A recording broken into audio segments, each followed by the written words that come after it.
Welcome to TDS studios. Friends எல்லாம் சூப்பராக இருப்பீங்கன்னு நினைக்கிறேன். கடந்த 20ஆம் தேதி தீபாவளி பண்டிகை நல்ல முறையில் கொண்டாடி இருப்பீங்கன்னு நம்புகிறேன்.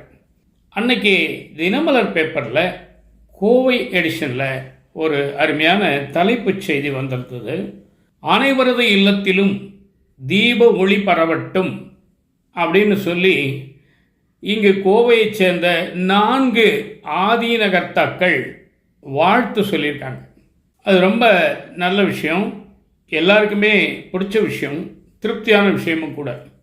இந்த 4 ஆதீனங்களும் நமக்கு வாழ்த்து சொல்வது நாம் பெற்ற பேரு என்று சொல்லலாம். சரி, ஆதீனங்கள் என்றால் என்ன, அது என்ன அப்படின்னு நம்ம கொஞ்சம் அதுக்குள்ளே போய் பார்க்கும்போது சில விஷயங்கள்லாம் கிடச்சிது. அதுதான் இப்போ நான் உங்களோட பகிர்ந்து போகிறேன். அந்த 4 ஆதீனங்கள் யார் என்றால், பேரூர் ஆதீனம் சாந்தலிங்க மருதாசல அடிகளார், சிரவை ஆதீனம் குமரகுருபர சுவாமிகள், கிருஷ்ணமூர்த்தி அடிகளார், காமாட்சிபுரி ஸ்ரீ பஞ்சலிங்கேஸ்வர சுவாமிகள். இந்த 4 பேரும் தான் அத்தகைய வாழ்த்தை மக்களுக்கு வழங்கியுள்ளனர்.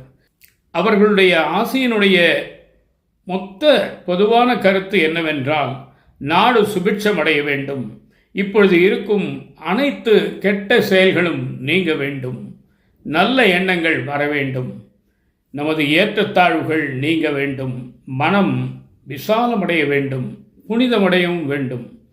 தீப ஆவளி என்பது விளக்கு சம்பந்தப்பட்டதால் எத்தனை விளக்குகளை நீங்கள் ஆண்டவனுக்கு சமர்ப்பிக்க முடியுமோ அத்தனை விளக்குகளையும் சமர்ப்பித்து உங்களுடைய வாழ்வை மிக பிரகாசமாக ஒளியாக மாற்றிக்கொள்ளலாம். நல்ல விஷயங்கள் சொல்ல வேண்டும், கேட்க வேண்டும், செய்ய வேண்டும். இதுதானே அனைவரும் விரும்புவது. ஏற்கனவே நாட்டில் பல குழப்பங்கள் இருக்கின்றன. அவையெல்லாம் அகன்று நாட்டிலே தேனாரும் பாலாரும் ஓடவில்லை என்றாலும் நம் மனம் ஆறுதலாக இருக்கும் அளவிற்கு நம் வாழ்க்கை சீராக செல்ல வேண்டும் என்றால்தான் அந்த வாழ்க்கைக்கு ஒரு அர்த்தம் இருக்கும். 1000 வசதிகள் இருந்தும் நோ பீஸ் ஆஃப் மைண்ட் அப்படின்னு ஒரு பழைய பாடல் இருக்குது பார்த்தீங்களா?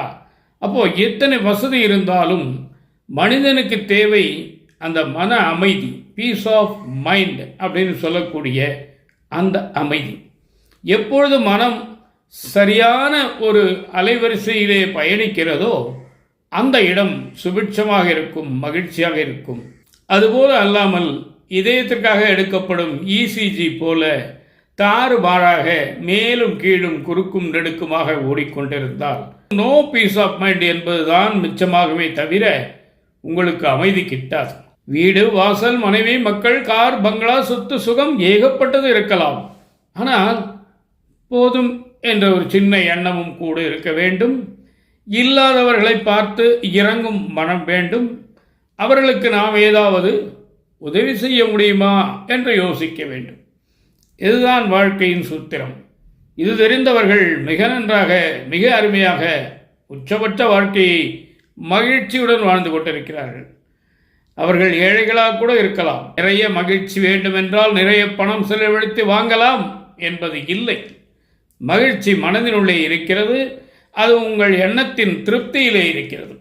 அப்பொழுதுதான் அந்த மகிழ்ச்சி உங்களுக்கு நிஜமாகவும் இருக்கும். சரி, இந்த ஆதீனங்கள் என்னதான் செய்கின்றன?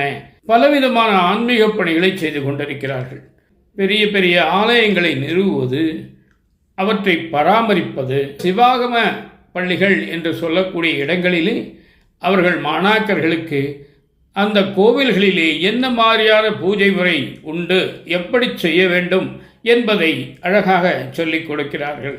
அதுபோல பள்ளிகள், கல்லூரிகள், மருத்துவமனைகள், பல விஷயங்கள் அந்த ஆதீனங்கள் மூலம் நடைபெற்று கொண்டிருக்கின்றன. சைவத்தை பரப்புவது அவர்களுடைய முக்கிய தொழில். சைவம் என்பது மனிதனுக்கு உண்டானது. நாம் அறிவு கொண்ட மனிதர்கள். அதனால் எதை எப்படி செய்ய வேண்டும் என்று யோசித்து ஆராய்ந்து செய்ய வேண்டும். தெரியாவிட்டாலும் பரவாயில்லை, தெரிந்தவர்களை கேட்டு செய்யலாம். ஆக ஆதீனங்கள் ஏகப்பட்ட இறைப்பணியை செய்து கொண்டிருக்கின்றன. அவர்கள் மிகுந்த ஈடுபாட்டுடன் அந்த கோபுரங்களுக்கு கும்பாபிஷேகம் செய்வது முதல் ஆலயங்களை பராமரிப்பது வரை, சைவ சித்தாந்தத்தை வெகுவாக பரப்புவது வரை பல பல ஆன்மீக கடமைகளை கண்ணியத்துடன் செய்து கொண்டிருக்கிறார்கள். இந்த ஆதீனங்கள் இவ்வாறு நல்ல முறையில் செயல்பட்டு நம்மை காக்கும் அரண்களாக இருக்கின்றன. சரி, இந்த ஆதீனங்கள் கட்டாயம் தேவையா என்ற ஒரு கேள்வி வரலாம். இன்று இந்து மதத்திற்கும் சரி சைவத்துக்கும் சரி ஏகப்பட்ட பேராபத்துக்கள் நம்மை சுற்றி சூழ்ந்து கொண்டிருக்கின்றன. அவை எப்பொழுது நம்மளை தாக்கும் என்று நமக்கு தெரியாது. ஏற்கனவே பல உரிமைகளை கொஞ்சம் கொஞ்சமாக பறிக்கப்பட்டு வருகிறது. அதை நாம் சற்று சிந்திக்க வேண்டும். சமீபத்தில் கூட எங்கோ ஒரு கோவிலில் தேவாரம், திருப்புகழ் இது போன்ற பாடல்களை பாடுவதற்கு ஏதோ கட்டுப்பாடுகள் இருப்பதாக காற்றில் வந்த செய்தி. எந்த அளவுக்கு உண்மை என்று தெரியவில்லை.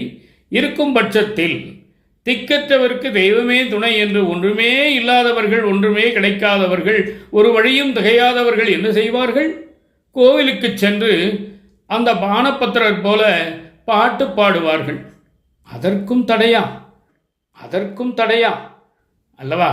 அது போன்ற நம்மை காப்பதற்காக எப்படி ஒரு ஊழியர் சங்கம் ஊழியர்களை காக்கிறதோ அதுபோல இறையாண்மையையும் இந்து மதத்தையும் சைவத்தையும் ஆன்மீக விஷயங்களையும் பாதுகாப்பதற்கு இதுபோன்ற ஆதீனங்கள் இருப்பதே நல்லது. இல்லாவிட்டால் நிலைமை இன்னும் மோசமாக இருக்கும். இதுபோன்ற ஆதீனங்கள் அருமையாக செயல்படுவதால் நம்முடைய பாரம்பரியம், பண்பாடு மற்றும் அனைத்து வரலாறுகளும் காக்கப்படும் என்பதில் எந்த விதமான சந்தேகமும் இல்லை. இதாங்க இன்னைக்கு விஷயம். நிச்சயமாக இந்த விஷயம் உங்களுக்கு பிடிச்சிருக்கோன்னு நம்புகிறேன். உங்கள் கருத்துக்களை எதிர்பார்க்குறேன். மீண்டும் அடுத்த எபிசோடில் சந்திப்போமா? அதுவரை உங்களிடமிருந்து விடைபெறுவது உங்கள் அன்பன் டி. சண்முக சுந்தரம், போத்தனூர், கோயம்புத்தூர். நன்றி, வணக்கம்.